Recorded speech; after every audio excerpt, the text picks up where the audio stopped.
Hello, hello, hello, and welcome to the GTD Podcast. Just add a little Yay! flair onto the cast part like I'm a fucking idiot. But that's fine. That's fine. We're opening on a good note here today. I, for once, again, have all of my co-hosts and all of them have individual cameras. It's great. I know at least some people are probably more preferable to that. It's just a thing. I don't know why that would be.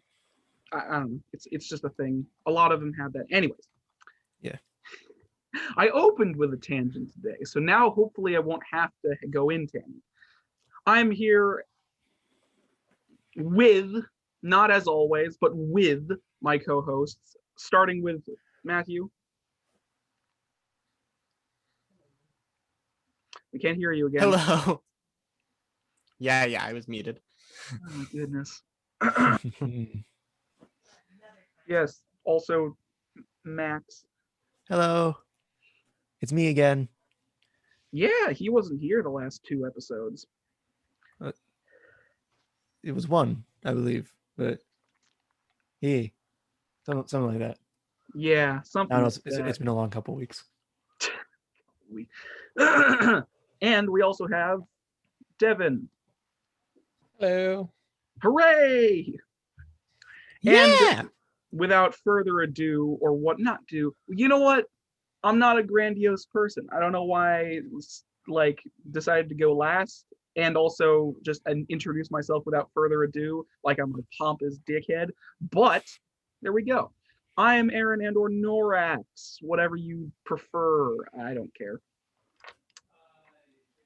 I could bring that whole I am the Norax, I speak for the podcast bit, because I kind of like that, honestly. I kind of like that. Just go for it. I am the Norax, I speak for the GTD Podcast. I don't remember the rest of the lines from the Lorax, so I can't continue. But now that introductions are out of the way, we have several things coming up in the show. We'll be talking about what we've been playing this week, hopefully something more interesting than Minecraft and Dark Souls. Then we'll be looking at a few trailers. We have some interesting ones this week, so stay tuned for that. Then we'll be discussing any host topics we happen to have. The last couple weeks, we didn't really have too many, but maybe we'll have one this week. Who knows? Then we'll be looking at any news. We have some this week, unlike last week where I showed 6 or 5 trailers instead of no news. So there you go. Oh. And then we will be moving on to shameless self-promotion at the end of the show. So now that that's out of the way, Matthew, what have you been playing this week?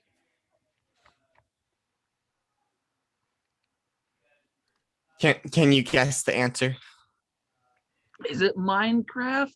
My God, you're... I don't know. It might be Minecraft. Minecraft. Did you download Genshin Impact yet? No, but I have thought about it. Yes, join me. Please. I have considered it. I'm lonely. Please join me. I'm lonely, please. You're like Quasimodo. Please join me. I've been so lonely. Just like Quasimodo up in the bell tower of Genshin Impact. It's like, someone play a game with me out there. You know, Oh, God. just talking to the gargoyles like, I wish I was made of stone like you. At least I have friends then. And then, like, Court Judge Frollo comes up and just hits you over the head with a newspaper. Anyways, Matthew, you've been playing Minecraft this week? Yes, Cool. primarily Bed Wars. Wow, cool. Any interesting thing to say? I've been doing editing. That's unrelated, but still. All right then. Nice. I mean, it's like you could, whatever. All right then. That's it for Matthew because Minecraft. Devin, what have you been playing this week, if anything? Oh, I've been playing some Minecraft, but I also got my Game Boy out and I've been playing Mario on it. Ooh, The really old Mario. Yeah, Super Mario. nice. Yeah. When the Game Boy Color I got pretty version good of at the it a while original ago. Mario Brothers game. Mm. Yeah, it's a lot of fun. It doesn't like you can't find that game on computer. Or at least I'm really bad at finding it on computer. Well, there are emulators for it. And Yeah. I hope there are. I know a version of the original Mario game that it's like a modded version where you have a portal gun. Oh, Mario, Yeah. where the O is a portal. That one's kind of fun. Yeah. It's literally just Mario, except you have the portal gun, so you can make Yeah, but portals you can also make custom levels in it as well. and fling yourself into outer space Yep. because infinite momentum, and then die and break the game horribly. Well, that's cool. Yeah. Anything to discuss about Mario? Not really. All right. All right. I enjoy playing it every now and then when I want to calm down. All Well, right. not calm down. When I want to zone out, that's a much better way of putting it. I Calming play down would Mario to require me calm to be down. riled or something, and that doesn't happen. Just Yeah, to nothing happening. relax. This winter Sit back, is terrible. relax. Sit back, relax. Backs relax? Yes, backs. Yeah. No, the winter hasn't been terrible. The winter's been really boring. That's a much better way to put Well, the problem is it's mid-February and it's snowing. Mm. That's the main Yeah, I know. problem. it. Yeah. It's fine. Winter every single year. Winter is terrible, so it's not like it's this year's special or anything. Well, you're an outgoing person. Yeah. I'm just glad that we finally got heat in our garage because before that, because like we work in our garage like every day. So for a long time we didn't have heat in there. So like finally this year we got heat installed. I was like, yes. Yes, I Negative won't temps no more. Coldness no more. Yeah, I like my favorite. Well, I don't technically have a favorite season. I like all of the seasons for very different reasons, but the things I hate the most are extreme hot and extreme cold. I don't like being very cold. Well, I can stand being cold. I like the cold more than I like the heat. But my least favorite thing is humidity. That is just the worst. Yeah. Like Florida is just hell on earth for, it's a hell on earth for other reasons besides being really humid, but it's also hell on earth because of being humid. It's just so bad. Have any of you been to Florida? Nope. No, Yeah, it's I don't think like so. when you can physically feel the air, like palpable. When the air is palpable, it's it's very humid. And it's because it rains all the time and it's by the sea. I don't like humidity. But that isn't the point. I didn't really get off topic. We were sort of talking about the weather, but doesn't matter. So yes, Devin, you've been playing Mario and bits of Minecraft this week. That is good to know, I guess. And yes, the winter sucks. I will agree with you on that, especially during quarantine. Yes. Max, what have you been playing this week? Not much really. The one notable thing really is that I finally played the demo for Little Nightmares 2. I was like, yeah, I might as well see how it is because I mean, like, I'm excited for the game, and then I played it. And I'm like, oh my gosh, I forgot how much I love this game, and so I ordered the game already. Well, I didn't pay shipping, so it's not gonna be here for like 2 weeks. But hey, it's me. I impulse buy. Yeah, But, impulse buy. Yeah, I really like Little Nightmares. I love the aesthetic, and I'm really interested to see how the story plays out and how the atmosphere changes with the added mechanics into it. Yeah, it does look good. I know Yeah. Matthew and Devin have seen a trailer for it from our previous podcast episode. But yeah, it does look good. I haven't played the whatever yet, but you know, it's on the list. Wait, listen. Game collections are terrible Oh yeah, no, I hear that. because then you have a list and the list just gets longer. I easily have 20 games in my room that I haven't played. Ha! And those are just those are just that's just my personal collection. Like Max, that's a funny thing you said. That's a very funny thing you said. How about having like, I don't know, over 100 games? yeah, well I've only been collecting for a year, so you know. I'm not proud of it. I need to go into video game rehab. Anyway, yes, you played that. What else? Nothing else really. All right, just played the demo for Little Nightmare and decided I will buy this. Yeah. All right, moving on to myself then. Guess what I've been playing this week? Dark Souls. No, nothing. Oh. I haven't played Oh. anything this week. Okay. I have. Have I done anything? Like I haven't.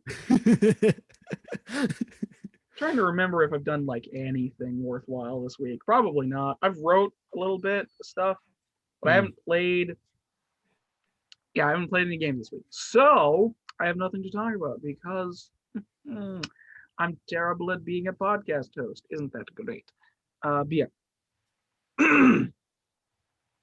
So now that we've moved past my lack of playing video games, I guess we'll move on to trailers unless anybody else has something to say.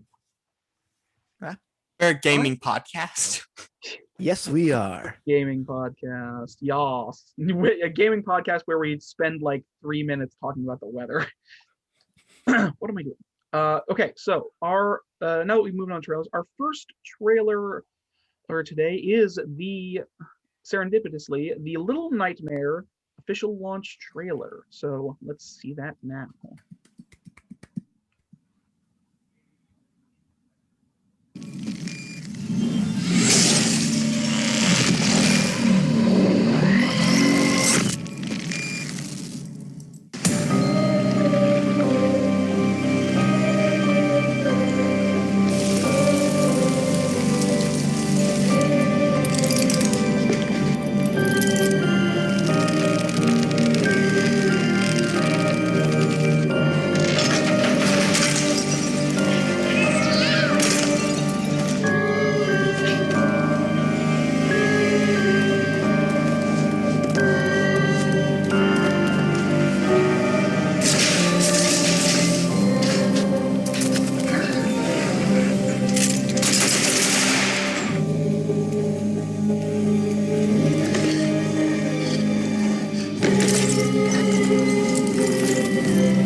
And that was the trailer for Little Nightmares. So, as it said in the title, that was the official launch trailer. You can play the demo already, and it's February 11th. So it came out already. So there you go. But yes, that was the trailer for Little Nightmares 2. It does look rather good and atmospheric. Yeah, it looks really good graphics. Wow. Yeah, and like yeah, I played the demo on the Switch, and the Switch, like, other than just like a little bit of frame rate issues, like it looks amazing. Like I'm really surprised that they were able to pull it off on the Switch. but then also just like I'm just really excited for like everything new adding to the lore and just the new mechanics and how the gameplay changes through that. Because now you have a companion that you need to protect all the time, and then now you can even like pick up weapons and fight back a bit, but then also everything around you is just 10 times more dangerous. So I'm really excited. Yeah, it does look. I mean, well, I've said this before, but I always like very interesting, weird, unique takes on horror, and it is a very interesting take. It's essentially a sort of 2D, 2.5D platformer as a horror game, which is a very rarity. But yes, like I said, I haven't personally played it, so I can't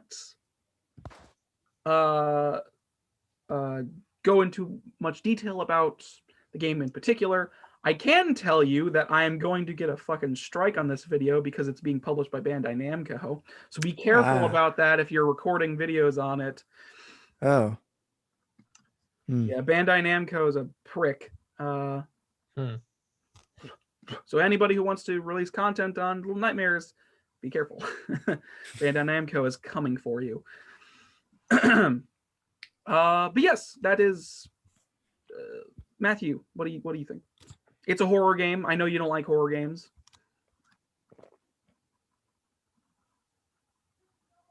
Matthew. Hey. All right, cool. That was just a trailer. You can't watch. One of these days, I'm gonna sit you down and like, hey, here's Little Nightmares 1. Play it.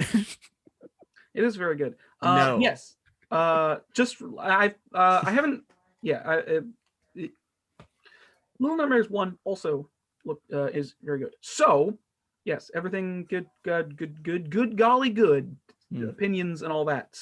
Anything else to say? Just as like a final. No? In order to get me to play it, you'd have to be in the same location as me. Aha. Well, here's the thing. I have it on Steam. If we get Steam library share, I can just tell you to download it then. What is that program? No. There's a that still program won't that get me to play allows it. you.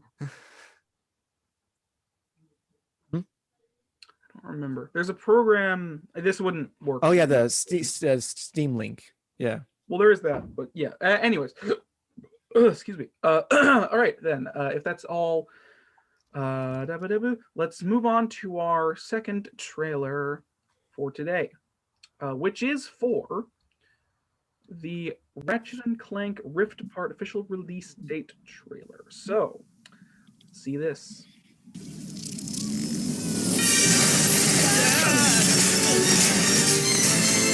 We're back.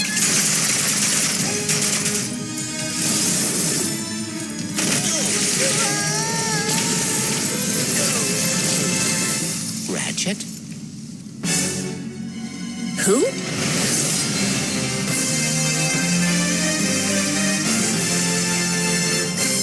Yes. Very short, but that was the trailer for the release date trailer for Ratchet and Clank Rift Apart. Really the first, outside of Demon's Souls, I guess, the first big next-gen game that is actually like exclusive to PS5. Yeah. A lot of other games that have come out on PS5 you can still play on the PS4. So this is like the first big one. Yeah, because of how the dimension traveling mechanic works, like it needs the SSD to load all that in.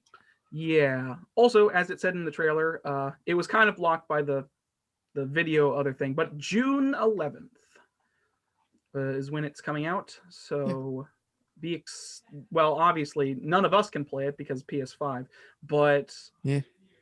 I mean, I'd buy a PS5 just for Ratchet and Clank. It's like one of my favorite series. What are you doing? I mean, I've only played the PS4 game, and like it wasn't like, other than the visuals, it wasn't super impressive. It was that was the simple that was gameplay. the yeah, that was the one for the movie. Yeah. No, it was the game based on the movie based on the game. Yeah. Because it was based on the movie, which was based on the first Ratchet and Clank game, because it's kind of a remake, but it was also a remaster. Yeah. It was a thing. Yeah, I mean, that game's good as far as Ratchet. It was all right. A bit too simple for my taste. Yeah, But it was fine. Ratchet and Clank is one of my favorite series. It's by Insomniac, which is one of my favorite development studios. They did Spyro. Hmm. Spyro, they did the Spider-Man PS4 Yeah, Spider-Man on PS4 and they did Miles Miles Morales. Morales. What else did they do? They've done a lot of good stuff. Yeah. Over the years. They haven't really had a bad game except for Fuse, I think it's called. But that's a different story. Anyways, yes, the Ratchet and Clank Rift Apart coming June 11th. I'm very excited for this because well, I love Ratchet and Clank, as I said. And I'm actually very interested in where the story is going to be taken at currently, because obviously, by the looks of it, there's different dimensions being dabbled with. You have the other Lombax, the female Lombax, which is a first in this series, pretty much. Right. I'm sure it'll be fine. Not too interested in it personally. Matthew, Devin. I have no idea what Ratchet and Clank is. I have only heard of it. Well, it looks like you guys need to do your research. Well, I can. Does it? I can dabble your interests if the weather was nicer. Was it an iconic game? Yeah, it's yeah. very successful. The original came out in PS2, and it's been a constant series all the way up until now. Mm-hmm. So it's been a very successful game. Yeah, it's what I don't know. Words failed me, so but yeah, why can't I think of anything? The thing I wanted, I really, you know what, Matthew, you didn't say anything yet. Speak, man. Its graphics look nice. Oh yes, they do. Graphically, it looks very nice. Yes. It's on PS5. It fucking better look nice. Yeah. And that's not me. Like, I'm not a graphics snob, and I really don't care that much. I've said this before, but like, graphical fidelity is not something I care about very much. And I've also said that my eyes just can't detect certain things that a lot of people would like. But if it's going to be on the PS5,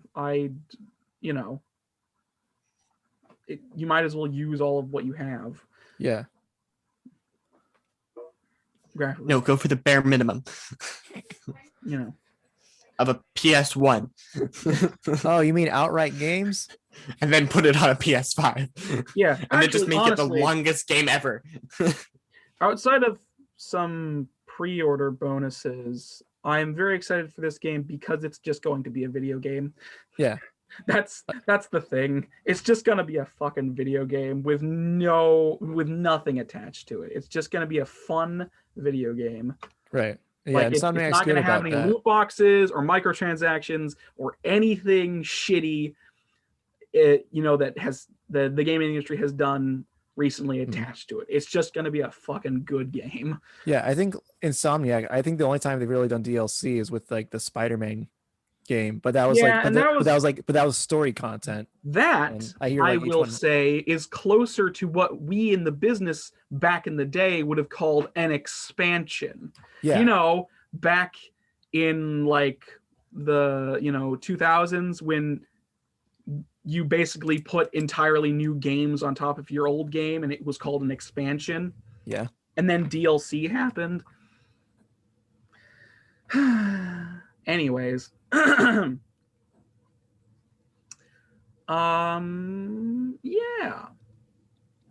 Video games. But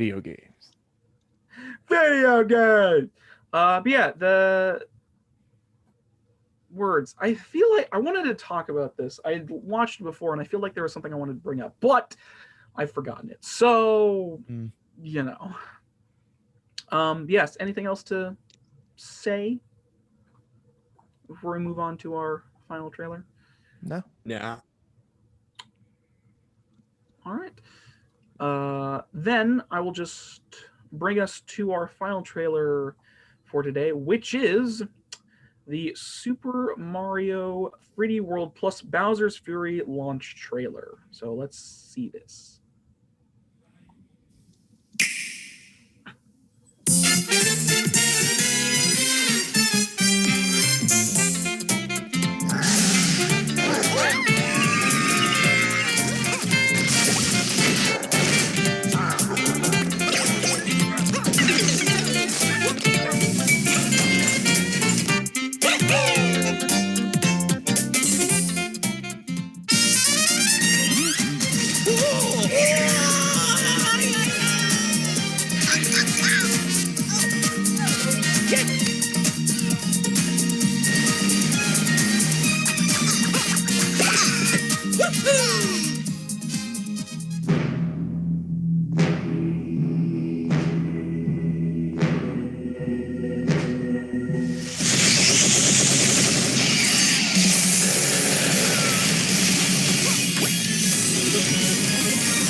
And that was the Super Mario 3D World plus Bowser's Fury launch trailer. So, that was the launch trailer. So, did it give a date? Whatever.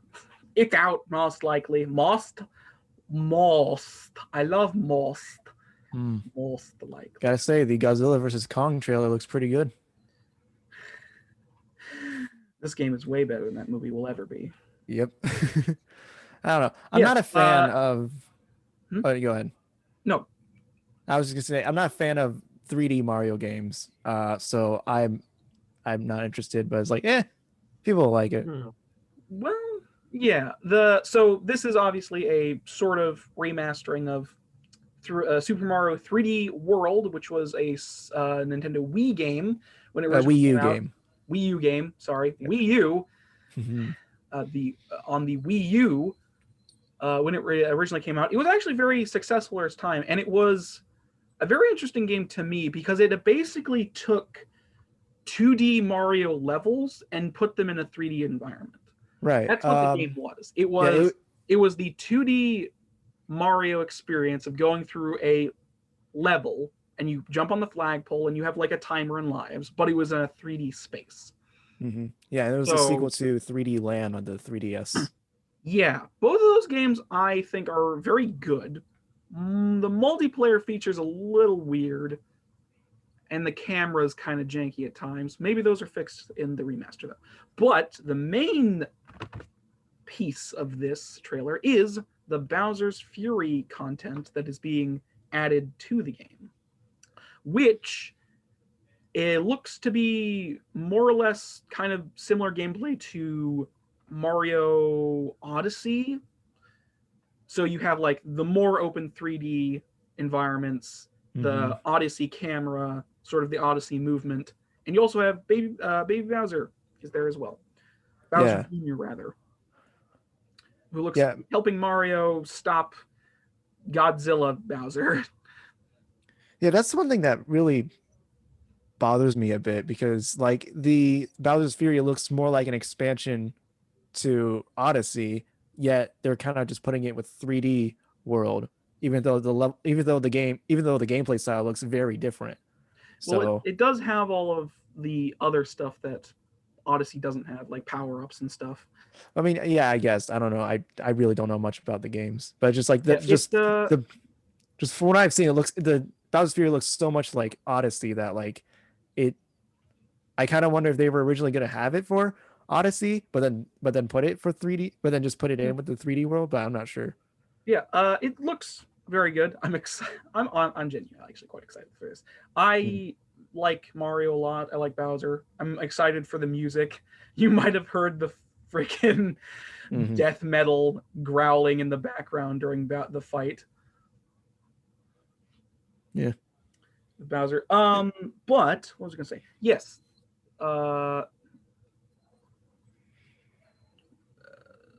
Stuff. What do you guys think?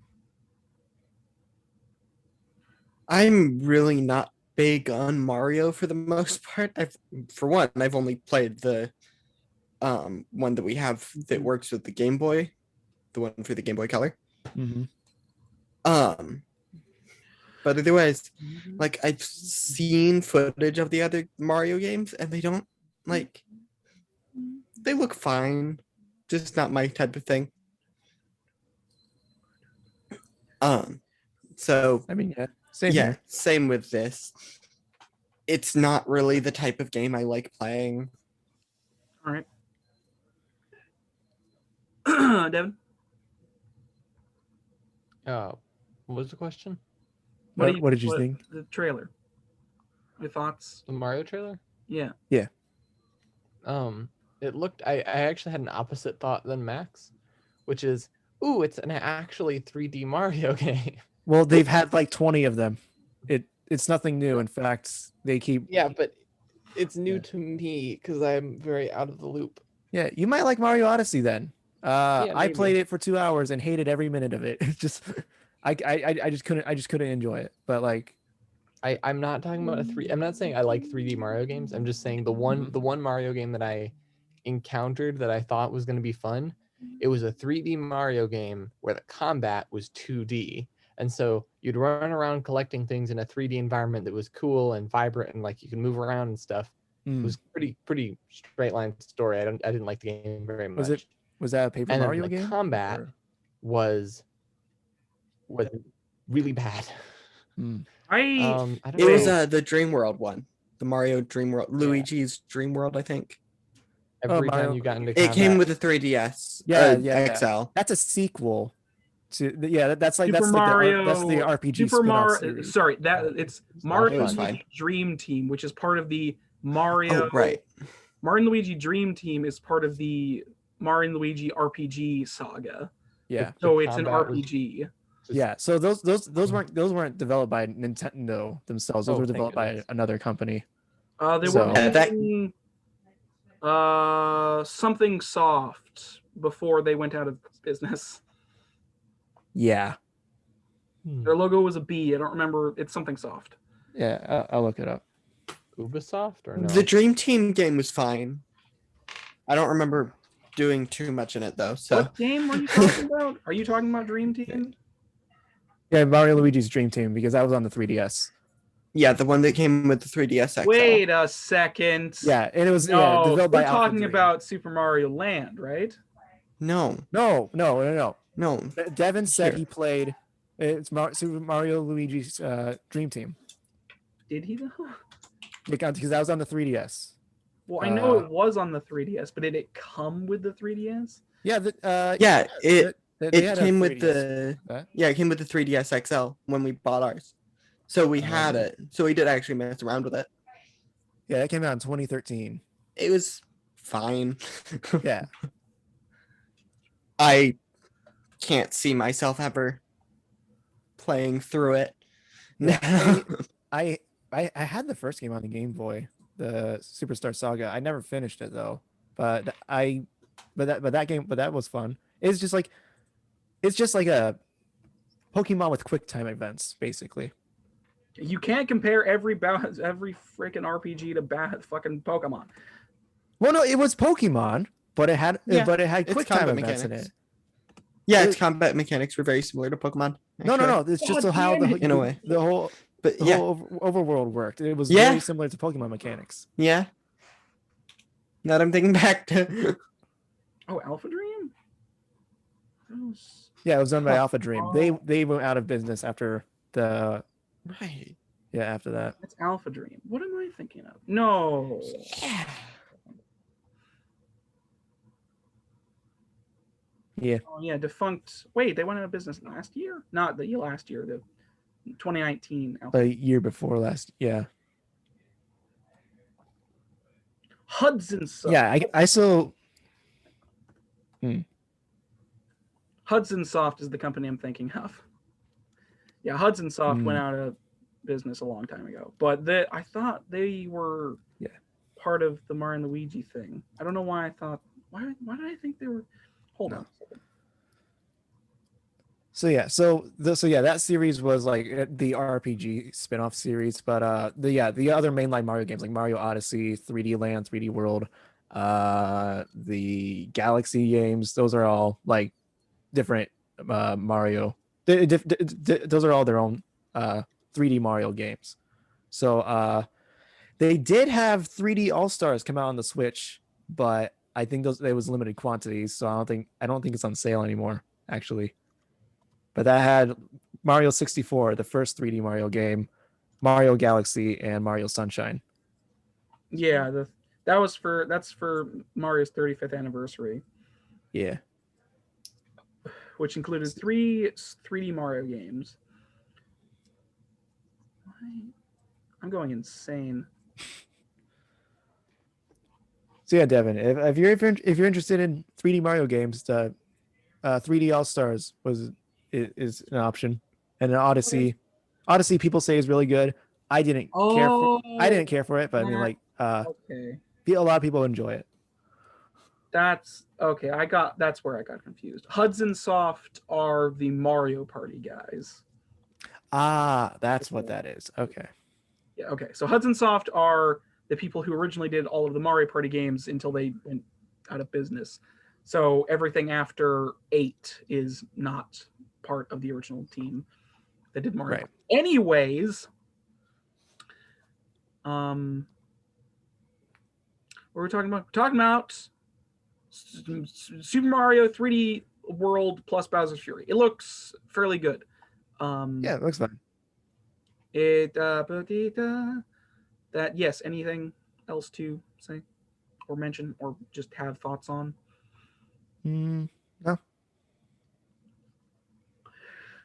All right. Let me think for 5 seconds before I move on to my host.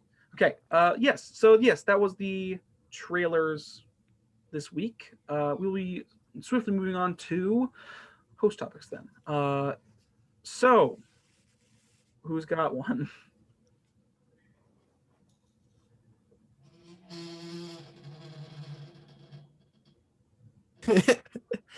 Good to know. Not me. Okay. Devin, have you got a host topic? You don't have to have one. I'm just asking. Everyone froze. You froze on my end. Okay, I wasn't sure if you're talking to me or Max. Yeah. Do you have? What? I'm sorry, I can't hear you. You're breaking up. It sounds like you're asking if I have a host topic. You don't have to have one. I'm just asking. Yeah, hey Devin, do you have a host topic? Why not answer the question if you have a host topic or not? I'm sorry, I can't hear either of you. All right then, Max. You said Here, you look at chat. Oh, chat is breaking up. All right. I can't read chat. Broken up. I Too. can't hear. Hold on, let me just So, pick up my. my host. There we go. topic- Now I can't hear anything.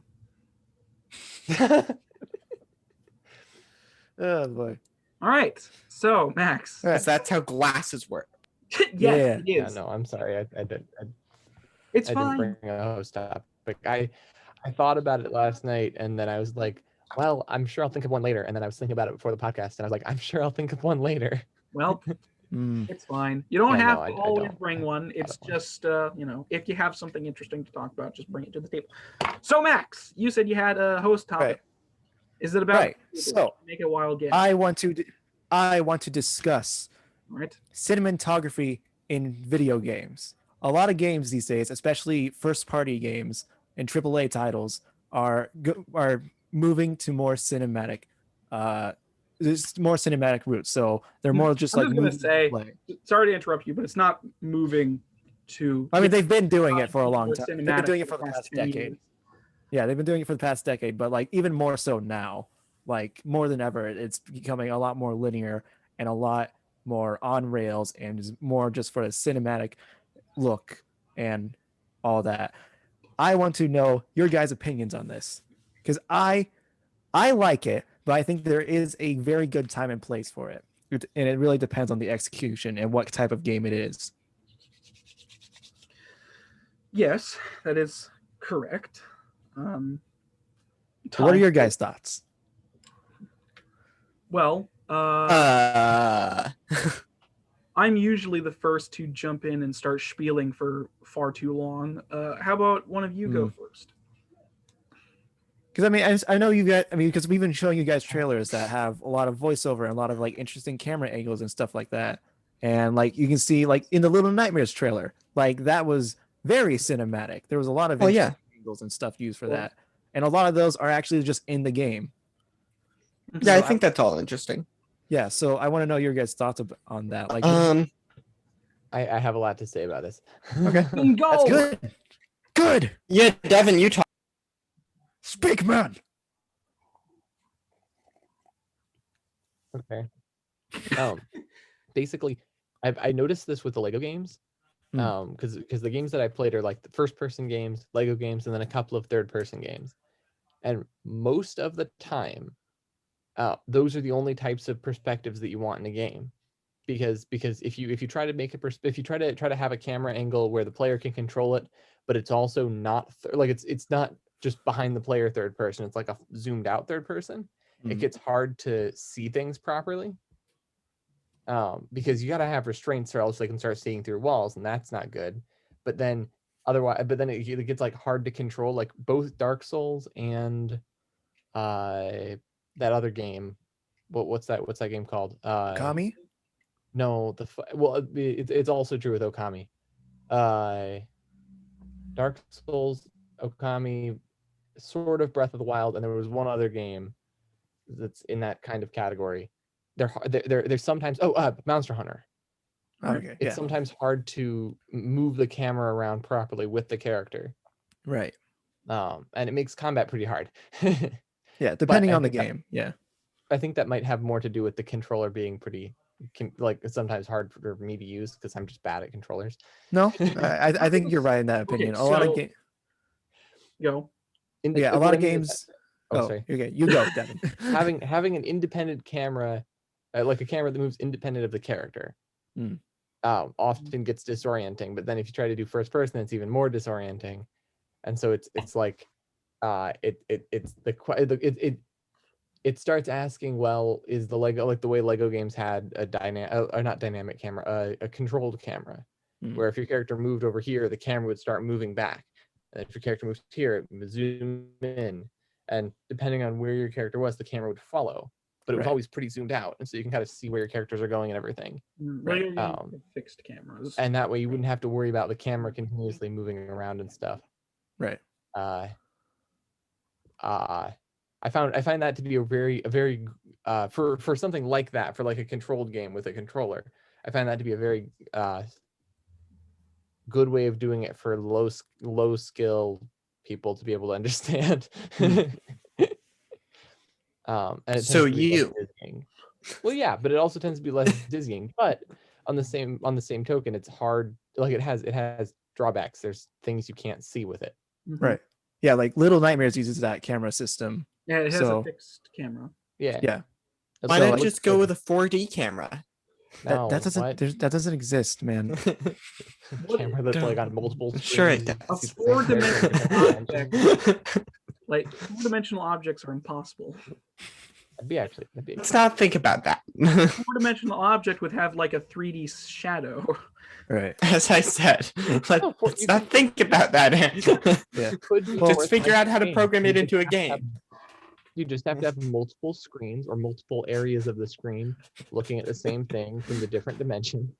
Yeah. Just put yourself in a Console is just a mirror box. circle, It'd be like a bit- ring of screens around you. So what I was more talking about was that like a lot of games are trying to be more like movies now, where like it's gonna be is like constant cutscene, then gameplay, then cutscene, then gameplay, and then like just a little bit of gameplay, then cutscene again. And they're trying to do more storytelling through the cutscenes than actual gameplay sometimes. Yeah. Or noticed like that. or the game or like the or it's just trying to be very bombastic and big and trying to look like a movie that you'd see in theaters, but in the end you're kind of just sitting there just waiting for you to gain control back and continue playing. So that was more what I was trying to find answers on. So you know the saying "show don't tell." Yes. In terms of video games, it could be something like "be interactive, don't show." So like less cutscenes, Well, showing exactly what you're trying to go Right. for, and more letting them interact with the world and Right. find it that way. I would say I think that's one of the I things that annoys me with cutscenes is, or cutscenes and just dialogue stuff where you walking along and then there's that NPC you need to go talk to, so you start talking to them and you're just standing there clicking A because you need to get through the story thing, but you have to Right. also read some of it so you know where you're supposed to go next. Yeah. And it's interesting because some games are able to actually pull that off where you're interested in reading about it, Mhm. but other games are just really, they don't do a good job. Yeah, it really depends on the game and how they present it. Yeah, investment is important for a player, because if you can't get a Yeah. player invested, then there's no point in them playing the game. That's why first impressions are so good. And it's also why, even though I really enjoy Okami, first impression of that game for a new player is kind of rough. The first cutscene of that game is a lot of unskippable dialogue.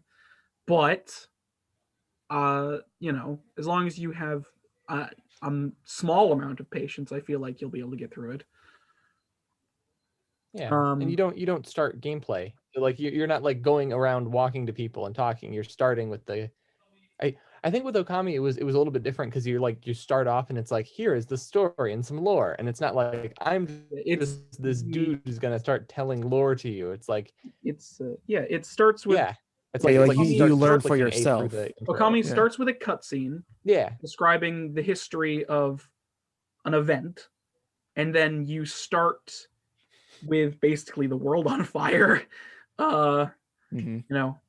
As like, Yeah. okay, so something bad has happened. The Ami needs to get off her haunches and do something. Stop being a statue. But yes, the opening cutscene of Okami is about, I don't know. You can't speed up the dialogue, so it is at a fixed pace. So you can actually time how long it is. I would say probably 5 minutes, maybe, of just complete dialogue. Maybe. I don't know. I've never timed it, but that seems about right to me. wow. That's probably it. It's probably extended if you're reading out loud. Mind you, I read faster out loud, so Anyways, just moving backwards a few points. Your thing about cameras being difficult to control, Devin, in video games and stuff, and it being banned. I was gonna say that I'm not saying you're wrong, and I will agree that at least for Breath of the Wild, the Joy-Con controllers are a little small, and the joystick is a little weird for control of the camera, especially on the Joy-Con controller because it's at an exact vertical angle from the other one. So But I will also say that obviously inexperience with controlling a camera is, not part and parcel. Just like it might just be me being bad at controlling two things at the same time. I mean, it definitely takes basically practice. my explanation is, my thing is, but like if you're going to be using a dynamic camera, it means that your game is going to have need for the dynamic camera. Yeah. Meaning the player is going to need to learn how to use the dynamic camera and move at the same time. Yeah. Right. Because otherwise you would just use a non-dynamic camera or what did you call it? Static? Static camera. Okay. Yeah, a lot of games have static cameras. Lego games, for instance, they have static cameras, which means the cameras, you can't move the camera and the camera just moves along with the character. Or like whatever. What else has static cameras? I guess technically a lot of top-down games have static cameras because they just move along with your character. Especially Enter the Gungeon is a good example. It just, the camera, you don't move the camera, it just moves along with your character. And then I was going to say, in terms of you, Max, we're talking about the cinematic trailers and such. And that's, I was going to bring up Dark Souls because there is exactly 2 cutscenes in that game pretty much, and all of the story is devolved to you through gameplay alone. Right. Like, you will talk to people and they have dialogue, but it's not like you can ignore every single NPC in that game. Like, there is nothing dialogue based that you actively have to read. It is just if you want to. Right. Like, there is no NPC that you actively have to talk to get something done, with like one exception. Right. But where were we? Where the cameras, cinematography in video games. You were talking about Dark Souls about. Yeah, all of the stuff. Yeah, all of the story in Dark Souls is explained through gameplay, which, Right. you know, honestly, probably why a lot of people really like it, because it doesn't have really any cutscenes. It is technically, I would argue, it is a cinematic game, but it's cinematic through gameplay. Like when the Hellkite Drake first appears on that bridge when you're going into the Undead Burg, I feel like in other games that would be a cutscene, but in Dark Souls it isn't. Like, it's just, it lands in front of you and then flies off, and that's just something that happens in the flow of gameplay. Right. But now Dark Souls- most games would have stuff like that as cutscenes. So Yeah, I would feel like most people would agree that Dark Souls is a very cinematic game. yeah. Yeah, Dark Souls is go. okay. I would say like Like, Dark it's Souls like- is a very cinematic game, but unlike other games, it's not trying to be overtly cinematic by like changing the camera angle and showing a cutscene and like zooming in on something like that. It is very much you are in control and you are experiencing this story and this adventure yourself. A lot. So just to bring up another, Metal Gear Solid games are infamous for having very long cutscenes. I'm pretty sure Metal Gear Solid 4 or something literally has like 8 hours of cutscenes or something. It's ridiculous. Wow. Yeah, but those games are actively trying to be cinematic experiences, and like obviously that. So, you know, and like, I'm not saying that's necessarily a bad thing, because they probably are good cutscenes, but it is a cutscene. And some people will argue that gameplay is better than a cutscene. Yeah, and like even like Naughty Dog games, like The Last of Us and the Uncharted games, do the same thing. Like probably about half of the game time is cutscenes. Yeah. But a lot of those, but what Naughty Dog is good at is that they make the cutscenes interactive. So like if someone's like crawling out from underneath rubble, it's not just like it looks like a cutscene, but you're actually in control of it. Yeah. Still. There's also the ever debated QTE, which is an attempt to add gameplay into a cutscene or something similar. The problem with QTEs is that they're very minimal and kind of aren't important. Like, there's no reason why it should change the outcome of something. Right. And then they also kind of break the immersion sometimes. Press X on this guy's face. Like the whole game, there's like it doesn't show you which buttons to push, but then like at one point it's like, here, push this button. It's like, oh well, okay. The few exceptions to that rule, I would say, are the God of War franchise, because it has a lot of God of War has a lot of quick time events for like glory kills or what have you, to kill monsters or do some certain stuff, but it's implemented so well within the gameplay that you barely even notice it. And it's so utterly satisfying to just get those right button presses. Yeah, I think that's something that the reboot took out. Like they didn't have the QTEs. Yeah, it was more just. I think that was it was more just like like they teach you the mechanics, and then it's like, okay, and then that's what you're going to be doing for the whole game, so you kind of know what you have to do. Yeah, another game which I'm fairly certain none of you have seen. Devin, you might have seen it because I talk about video games too much, but Ashura's Wrath. Ashura's Wrath. Any of you heard of this? So Ashura's Wrath is a Capcom game that came out in the PS3 era, and it is basically a movie or anime. Like, it is basically just cinematic. Like it is an entirely cinematic experience, pretty much. Like what I mean by that is like literally in the middle of episodes there are basically commercial breaks.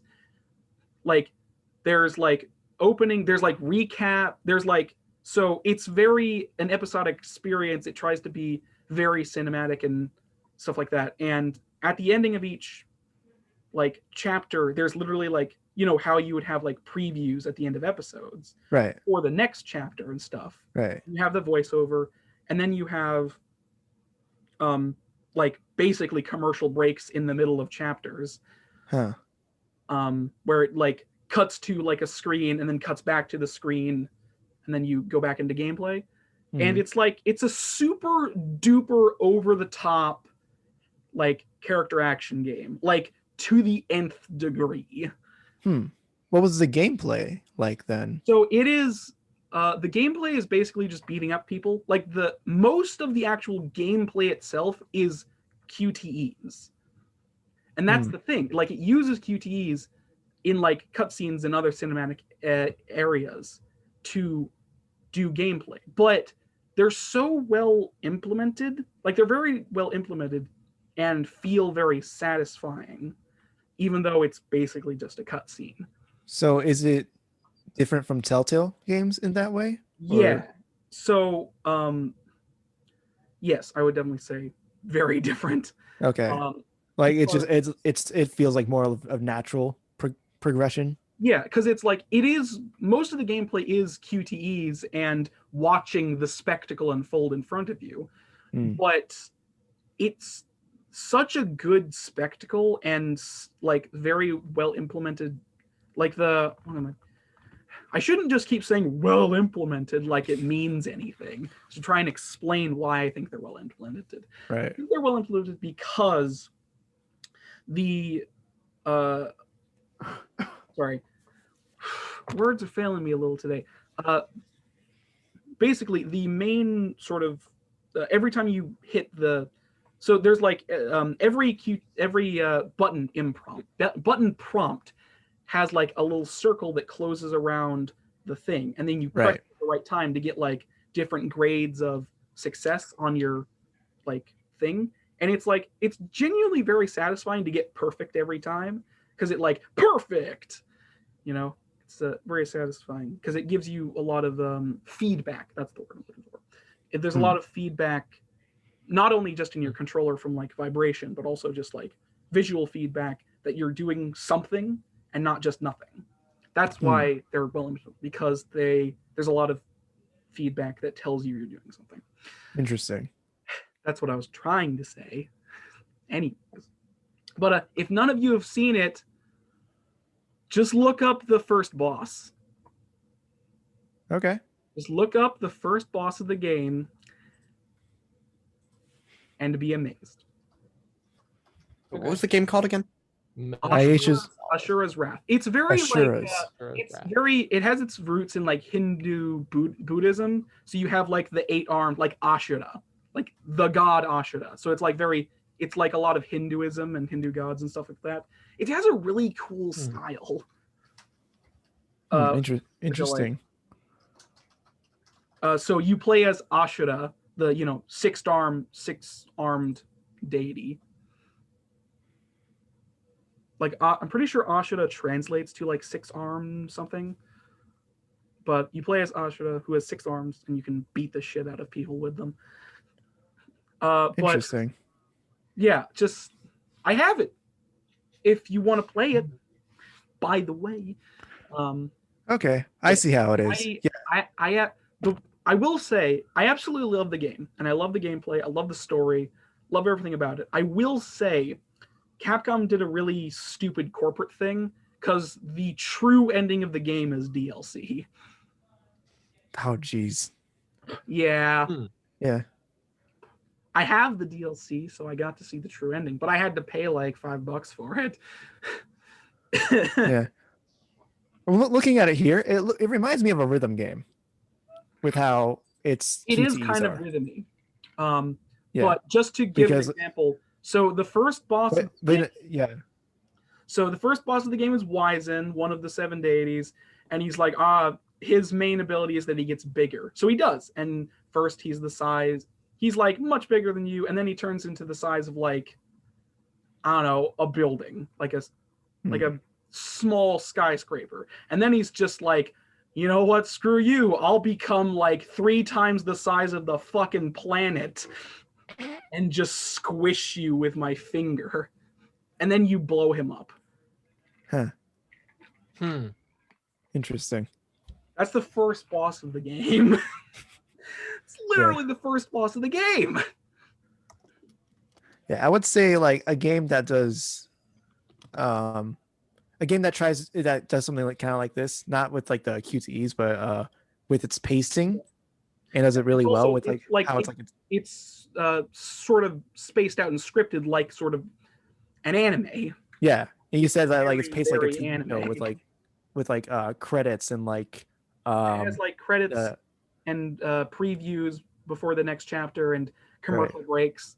Yeah, I would say a game that does something that does that really well is Alan Wake, because the whole game is essentially like a one season TV show, and because that's how the story is paced. And the story is paced into episodes, and like at the end of each episode, there's like trailers for the next episode and stuff like that.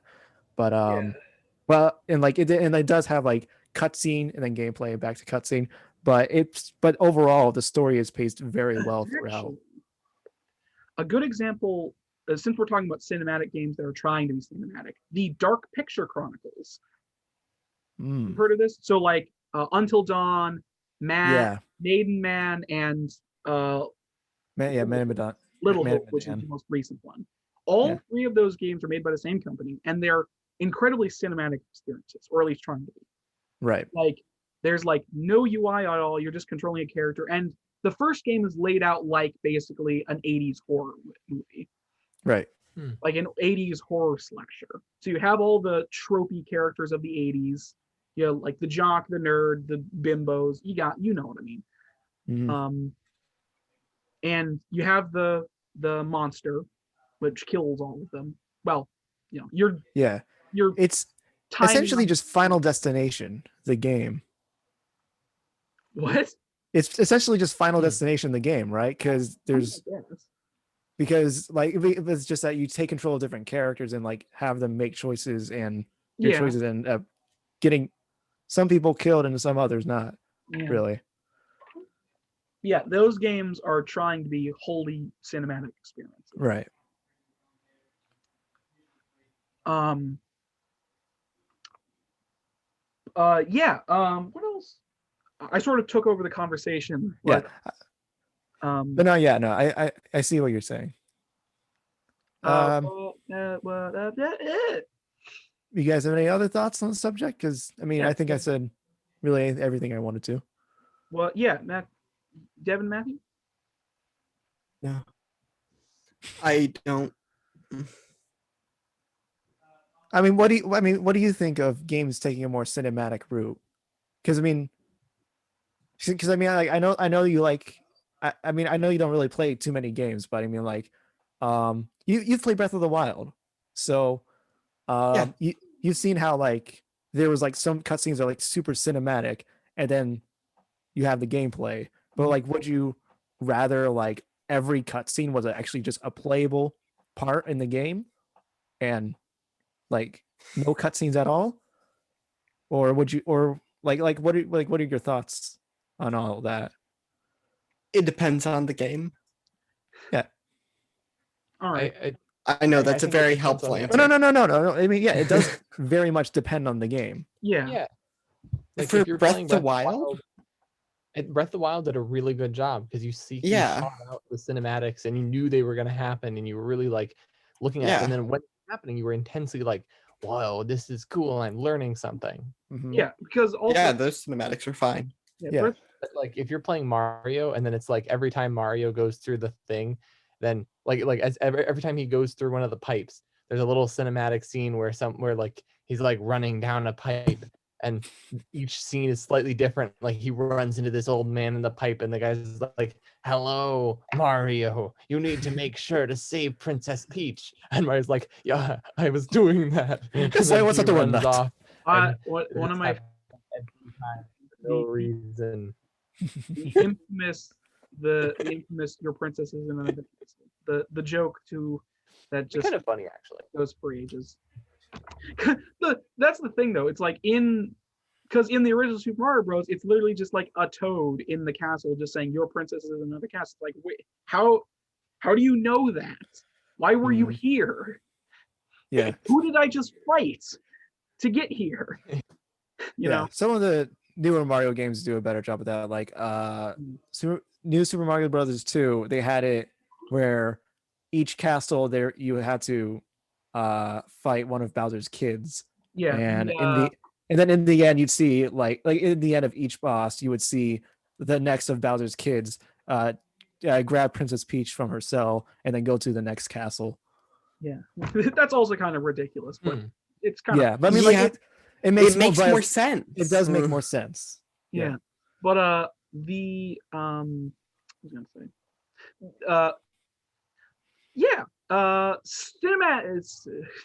Cinematic games, yeah.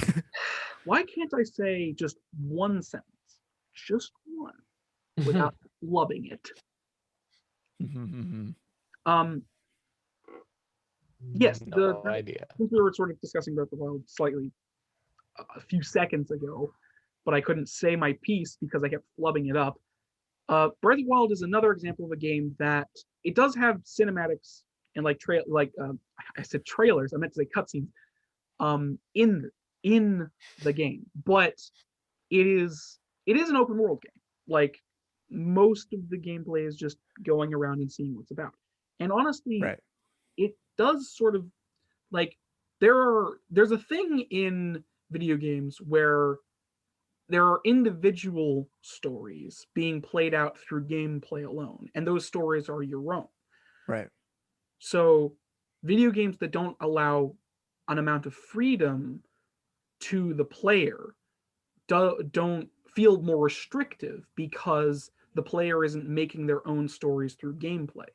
Like, and what I mean by this is like, oh, I went over that hill over there and found a thing, and then like 3 moblins mobbed me from behind. Like dynamic stories that play out for the player themselves. Right. It's like I have tons of stories from games where I like just played through an area or just got mobbed by enemies and I wasn't expecting it. Stuff like that. So I think the key to a balance is allowing freedom for player stories to exist, but also if you want cinematic appeal, then you should also like make it the word I said earlier when I was talking about make it so the player is interested. The word I was invested. Invested. That's the word I was looking for. Yeah. Anyways, I'm glad that I would way longer than it needed to. Yeah. I would say Breath of the Wild has like kind of the perfect balance for the type of game it is, where it is more focused on freedom and the individual stories that the player can have, but it also has still the overarching narrative and it has moments that are very cinematic through it all. Yeah. The best games that will live on for the end of time are games that allow freedom to a point. Right. Too much freedom and the player gets bored. Right. Not enough freedom and the player feels restricted. That's probably the big reason why I don't like a lot the Bethesda games too much, like Skyrim and Fallout, because like I think there's too much freedom in that. Well, also, I would argue there's technically too much freedom, but there's also not enough freedom. There's simultaneously too much freedom and also not enough freedom at the same time with how the mechanics are. Skyrim specifically. Skyrim has this huge open map and like this sprawling weird story, and you can go through all these quest lines and stuff like that. And it's like that's a lot of freedom to give the player. and you can get bored from that. But the other problem is that these quest lines are individual and linear, and they don't actually do anything Right. to the overall story of the game. Like, you doing all these quests doesn't change anything. It's like, even if you like take down like the Brotherhood or whatever, there are still people like, oh, we're having a war. Like, nothing changes in the game. Yeah, and that's something that Breath of the Wild really did well with the Divine Beasts. Like, you don't have to save the Divine Beasts. You don't have to unlock them. But if you do, it makes a huge difference in the end. Mm-hmm. Yeah. Yeah, that's Yeah. Yeah. But yeah, It- no, yes. I think we all said our pieces on that. Was it 5:30? It's 4:30 now. No, Matthew, 5:30, right? 5:45. Okay. So 7:54. I know what time it is. I was just making sure because we have a limited time today. Okay. But yeah, that we got a No, it's good actually conversation out of that topic. Thank you, Max. Yeah, I Um, did something. while we were talking, I did come up with a host topic, but I think if I delve into that, we'll run out of time. So I will Save it for next save week. this for next time, and we'll get to talk about an hour. We'll get to talk an hour about it later.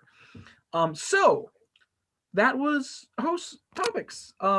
For the time being, we will now swiftly move on to the news we have today. Yeah. And I put these in because I wanted to spark discussion, but man, oh well. I put these news stories in because I wanted long discussions about them, but I mean, I can talk about one of them quite a bit. yeah. So our first piece of news is just kind of like an overall thing, which is there was a Forbes article where this guy was interviewing some people who are scalpers. The article that this is about is PS5 scalpers unwilling to admit they're grade A douchebags. That's the name of the article I have here. But the article is talking about another article. Weird, isn't it?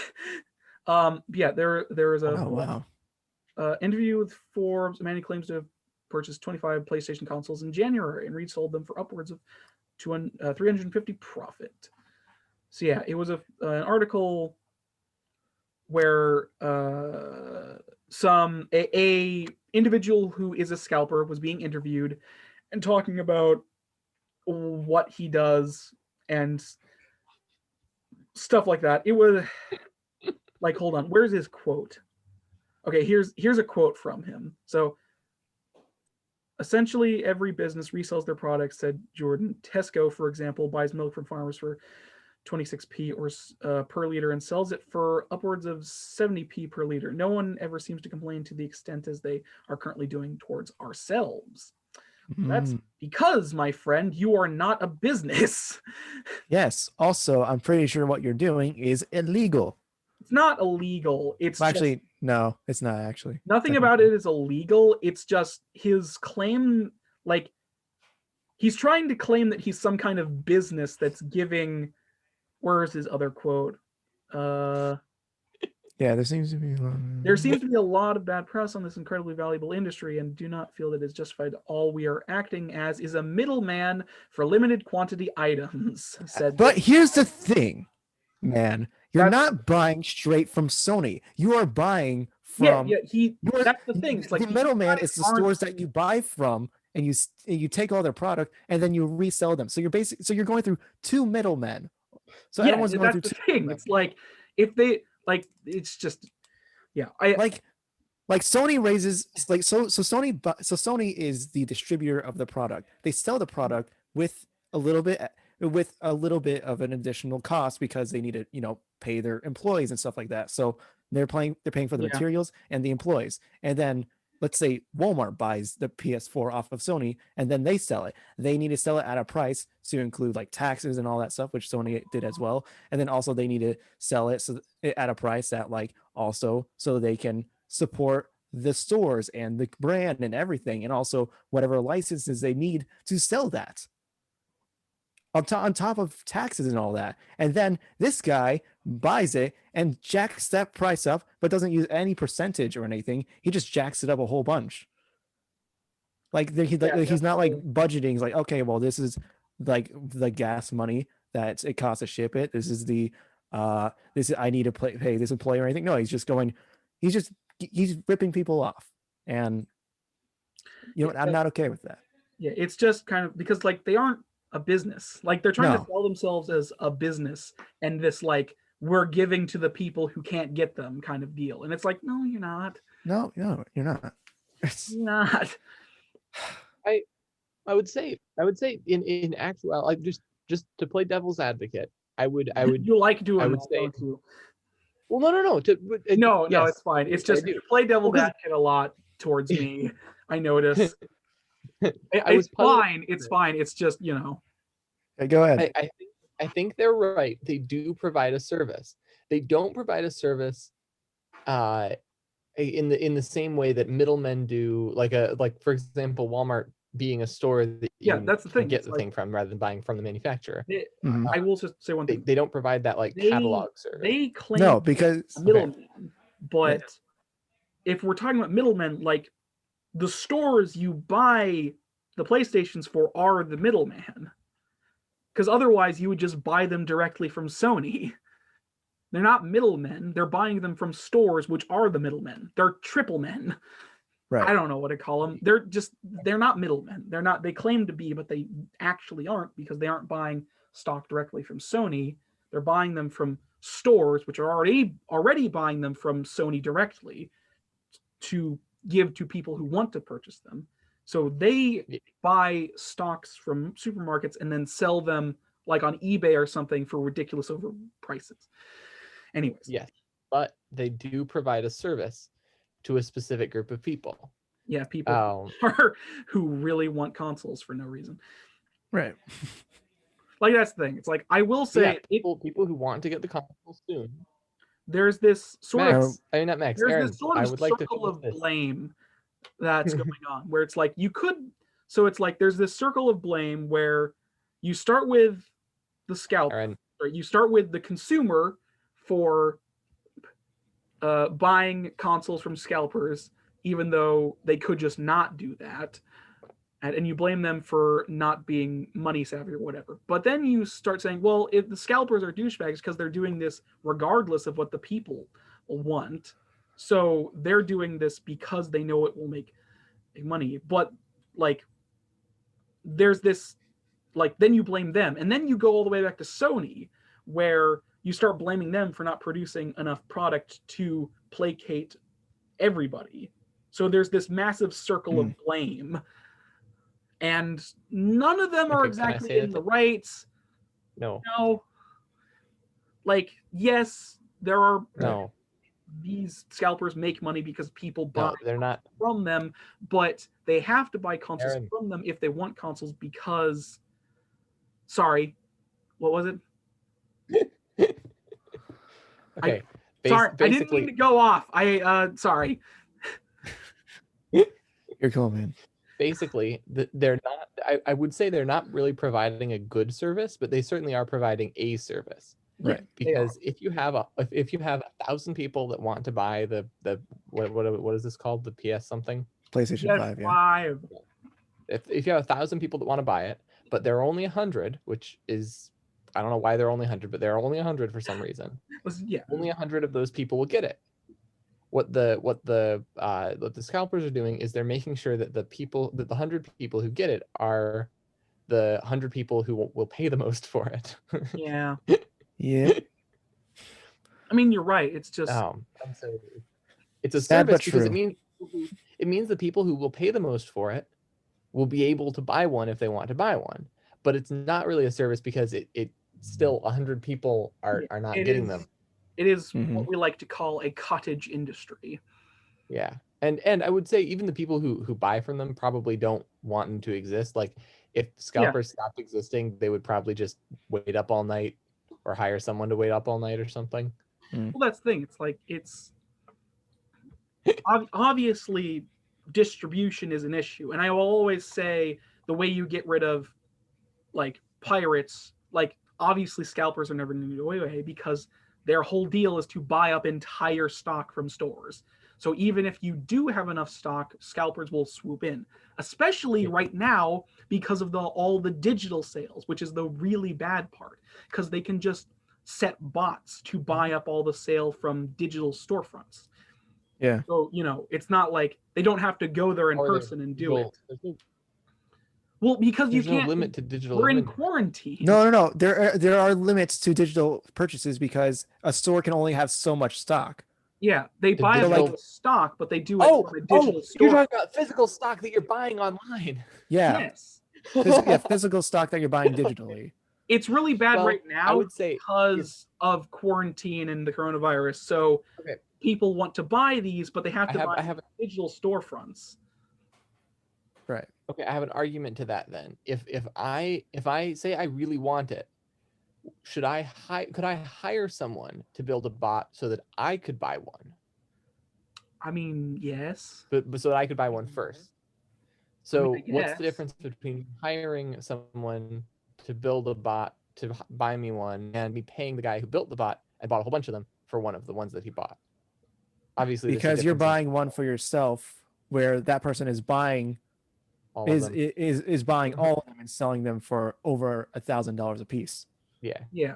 It's When just making a bot is probably less than that. this will start like scalpers exist everywhere in every market and will always exist because we have it's kind of unfortunate, but there's always going to be people that want these products to an extent that scalpers will exist.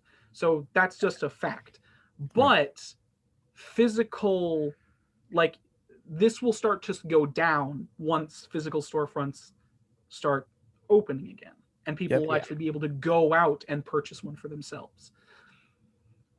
But right now it's just really bad and really hard to get one because of the digital nature of everything right now. Anyways, where were we?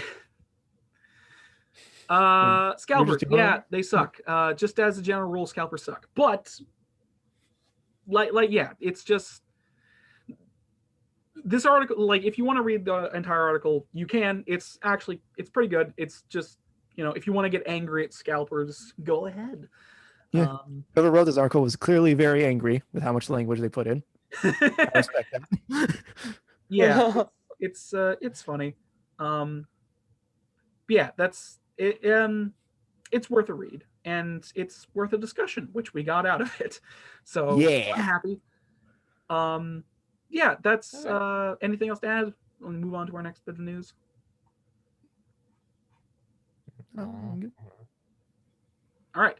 So this piece of news I put in just because I was utterly baffled by it, but I love everything about it.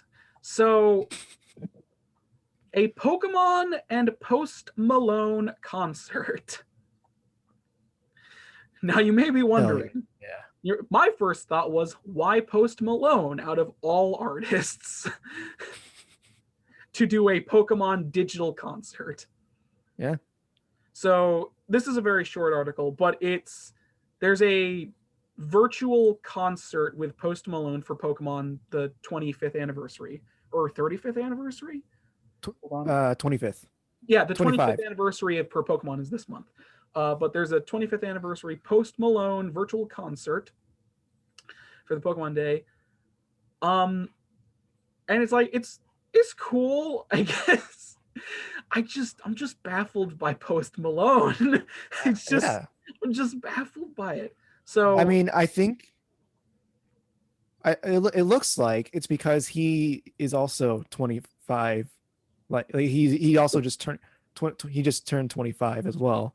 So yeah, because so all right, well, he's around the same age, and he probably liked Pokemon as a child. So maybe they reached out to him. It's like, hey, would you be willing to do a concert? He's probably like, heck yeah.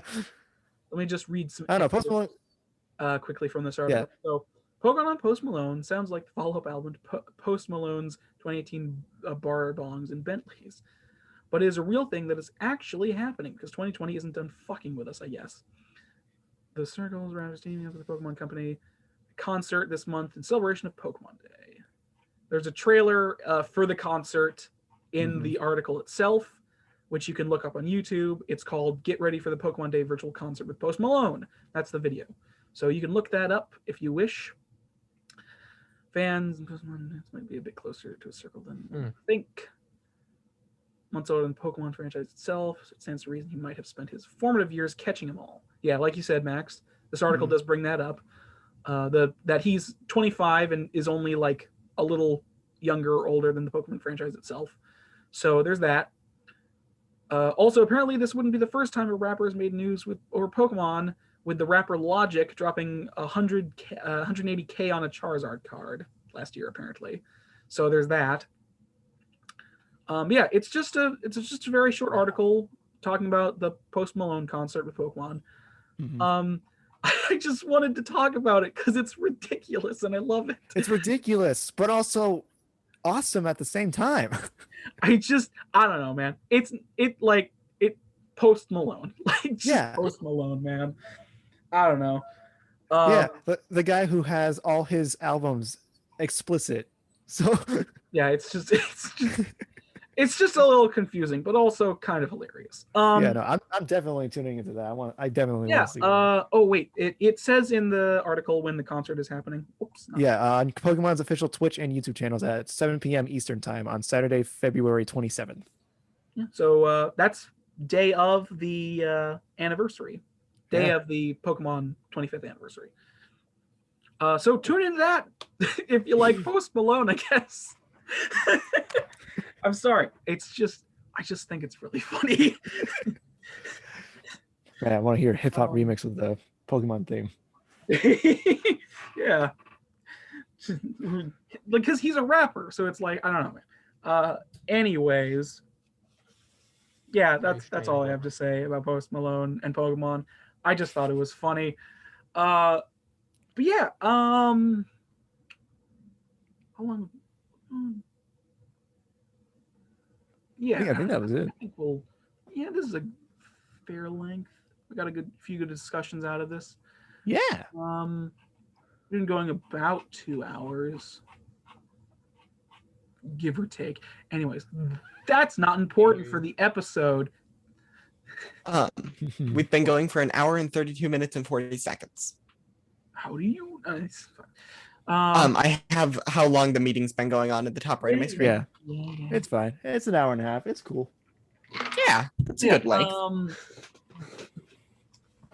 Yeah, we're sort of under time constraints today, so it had to be a little shorter than usual. But anyways, yeah, the concert with Post Malone. I just think it's kind of funny and ridiculous, but also very cool. Anything else to add or say before we move on to basically the end of the show? Nope. I just said I'm going to tune into that. So all right. Well, tune into it if you like Post Malone and Pokemon, I guess. I'll let you guys know how it is. Yeah. What? Great. I'll let you guys know how it is. Yeah. Okay. Yeah. I won't be tuning it on to that day because I actually have something to do that day. But anyways, we'll just move swiftly on to shameless self-promotion then. So boopity boopa, shameless self-promotion. It has a tune now, I guess. Yay. Yes. I'm so bad at this. So yeah, let's start with Matthew. Moving on to shameless self-promotion. Matthew, what have you got coming up this week, and where can people find you? You can find me on my channel, Mystical Meanderings, and I had a bit of delay with the uploading of the video. All right. So the first episode of that will at least be uploaded by this Tuesday. I'm not sure. This episode of what? Minecraft Hardcore. Ah. Basically me building a house. A very small, compact wooden cabin.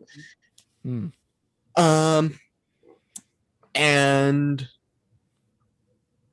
yeah, I the main delay was figuring out music because I was like, I can't. I no, my music is bad. I don't like it. All right. Have confidence. They can also Never. What's that? they can also technically find you on Twitter. Yeah. Yeah. Technically, he's at Mystical Meanderings on Twitter, but Yeah. it's fine. Yeah. It technically exists there. That's the main thing that you can look at on my channel once it's out. And there's a bit of music. It's gonna be moving over to a different channel. Mhm. But yeah, that's all at the moment. All right. All right. Good to know. Go check him out whenever you do that. Hey, Devin, what have you got Yes. come up this week, and where can people find Nothing. you? Brilliant. That's cool, man. Apparently useless. Yeah. Oh well. All right then. Where can people find you, though? Self-promotion.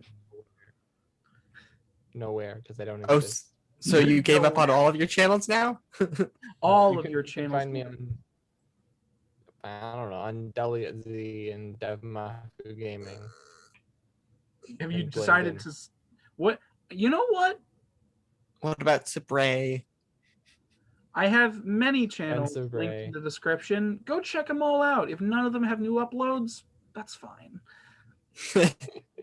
Subscribe anyway. It's fine. It's fine. Maybe I'll upload something at some point. Yeah, it's fine. I mean, you don't need to feel obligated to. If people are busy. Do what you want. I'm not busy though. That's the problem. No, don't do what you want. Do what will grow your channel. No, I'm not busy though. I'm just really lazy. Oh, I see. So much worse. All of my content is gaming stuff now, so I can't record constantly, and I'm trying to get the first episode up before I record anything else to edit. I've decided that's not gonna be more long term All right. because too much stuff. It'll overwhelm me at this stage. Dill Pickle, what's going on with you? What was that? I was I never in my expected head that. whether or not to tell you Dillian facts for 5 seconds. And then I You know saw what? your name and I was like, what if I combine the names into Max? And then I saw it was Dill and I said, Pickle. That's fine.